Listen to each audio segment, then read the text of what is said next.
Sedona isn't just a destination. It's an experience that feels somewhere between a national park and a spiritual retreat. Every time I come here, those red rocks hit differently.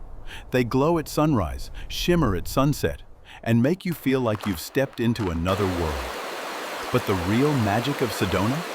It's not just the views. It's how every hike, every drive, every turn gives you something new. From natural arches and secret caves to quiet creeks and wild desert energy. I've explored Sedona multiple times, and in this video, I'm breaking it all down for you. The best hikes, where to stay, how to plan a 3-day itinerary, and the smart little details most people miss, like parking, passes, and crowd-free spots. Let's dive in. When people ask me what to expect from Sedona, I tell them it's not a big city. It's a small desert town surrounded by over 200 miles of trails, canyons, and vortex sites that people say hold healing energy. Whether you believe in that or not, there's definitely something calming about being here. If you're visiting for the first time, you'll probably stay around Uptown Sedona or West Sedona, both close to the main trailheads. Uptown is where most of the shops and restaurants are, while West Sedona is a little quieter and closer to many of the best trails. Now let's talk about what really makes Sedona special, the outdoors. Let's start with hiking. Sedona is heaven for hikers. But my biggest advice, start early. Trailhead parking lots fill up by 7 a.m. and temperatures rise fast, especially in summer. You'll also need a Red Rock pass for most trailhead parking. It's $5 a day or $15 a week, and you can buy it at machines right at the lots or online. If you want an easy but scenic start, go for Bell Rock. It's one of Sedona's most recognizable landmarks, shaped exactly like a giant bell. You can loop around it or climb as high as you're comfortable. And if you go early, you'll catch the sun lighting up the red cliffs all around you. Many people say Bell Rock is one of Sedona's strongest energy vortexes, and honestly, even if you don't believe in all that, it's impossible not to feel something standing up there with that view. Next up is Cathedral Rock, probably the most photographed spot in Sedona. It's short, steep, and absolutely worth it. The climb takes around an hour, but the views at the top are jaw-dropping, especially at sunset. Just know that parking here is limited, and on busy days, you'll need to park at the designated lot and take the free Sedona shuttle. If you're looking for the ultimate photo, that's the spot. Another must-do is Devil's Bridge. It's the largest natural sandstone arch in the area, and yes, you can walk across it. The hike is moderately challenging, about 4 miles round trip if you start from the main lot, and the earlier you go, the shorter the line for that iconic photo. Most people wait around 15 minutes to get their turn on the bridge, but trust me, it's worth it. For something quieter, head to Fay Canyon. It's family-friendly, shaded, and has a hidden arch at the end that most people miss. It's a perfect mid-morning trail, especially if you're traveling with kids or just want a break from the crowds. And if you want a challenge, Bear Mountain is it. It's one of the toughest hikes in Sedona, but also offers one of the most complete panoramic views of the entire Red Rock Valley. 5 miles round trip, 2,000 feet up. It's not easy, but the view at the summit makes you forget every step. Beyond hiking, Sedona is also incredible for off-roading. If you see those pink Jeeps around town, that's the famous Pink Jeep Tours, and they've been running since the 1960s. The most popular one is the Broken Arrow Trail, a rugged route that climbs through sandstone ledges with some insane views. If you don't have a high-clearance vehicle, I'd stick with the guided tours. They're safe, fun, and the guides are full of stories about the area. If you're visiting with family or in summer, don't skip Slide Rock State Park. It's a natural water slide carved into sandstone, with pools where you can swim, relax, or just cool off from the heat. The water is freezing. Oak Creek never really warms up, but it's one of those only in Arizona experiences. Just wear good water shoes because it's slippery. And if you want something scenic but easy, check out Crescent Moon Ranch. It's a peaceful area with grassy fields, picnic tables, and some of the best views of Cathedral Rock reflecting in the creek. Go around sunset.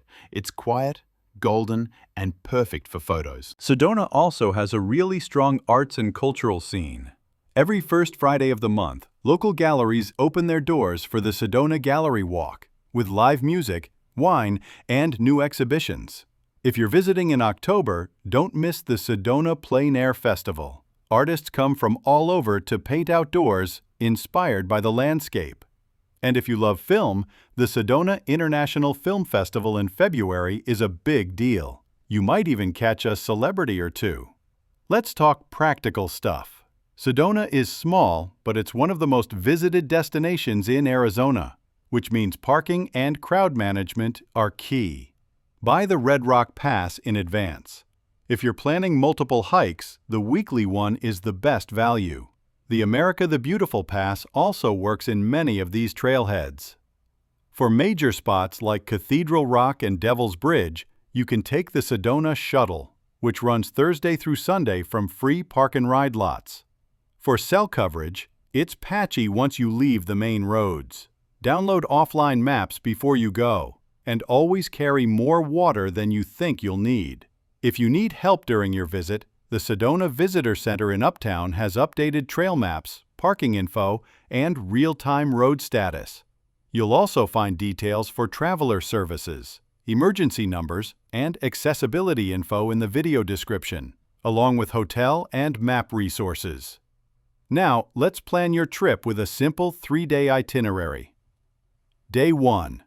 Start early with Bell Rock and Courthouse Butte Loop. It's the perfect introduction. Then grab lunch at Wildflower Cafe, which has one of the best Red Rock views in town. In the afternoon, cool off at Slide Rock State Park and finish the day watching the sunset at Crescent Moon Ranch. Day 2. Start with Cathedral Rock. Go early, before 7 a.m. if you can. After the hike, stop by the Chapel of the Holy Cross, a beautiful modernist chapel built right into the cliffs. Have lunch at Hideaway House. Their peach and ricotta pizza is surprisingly amazing. Then spend your afternoon wandering Tlaquepaque Arts and Shopping Village. It feels like a Mexican courtyard, with art galleries, boutiques, and cafes. If you're into chai, don't miss the chai spot there. They make an incredible coconut rose chai. Day 3. Save your energy for Devil's Bridge or Bear Mountain. Both are unforgettable. If you prefer something easier, go for the West Fork Trail in Oak Creek Canyon. It's long, shaded, and full of creek crossings. End your day with dinner at Elote Cafe. It's one of the best restaurants in Arizona. Get the braised lamb adobo and their famous elote dip. When's the best time to visit Sedona? Spring and fall are ideal. March to May and September to November. The weather's perfect, the light is beautiful, and the trails are manageable. Just know these are also the busiest months, so book early.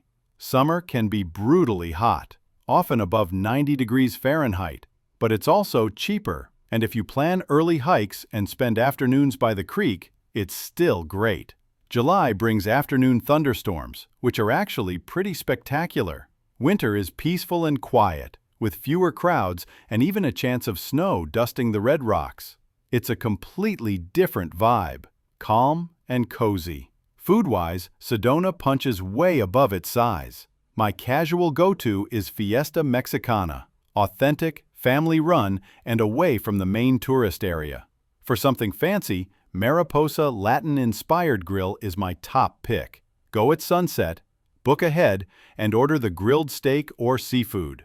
And if you want something charming and relaxed, Secret Garden Cafe inside Tlaquepaque Village is perfect for brunch or lunch. Now, if you love browsing and bringing home something unique, Sedona's shopping scene is as colorful as its sunsets.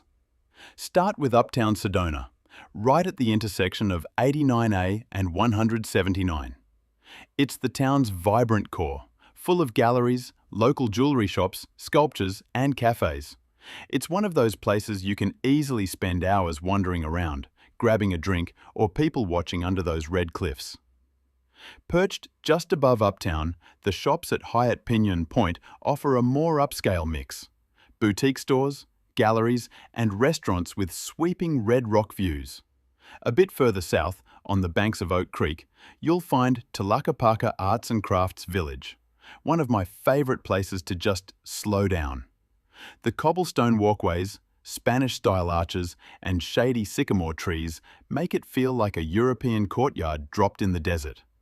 Drive along Highway 179, also called Gallery Row, and you'll find a stretch filled with world-class galleries, artisan boutiques, and restaurants, plus landmarks like the Chapel of the Holy Cross and Cathedral Rock in the backdrop.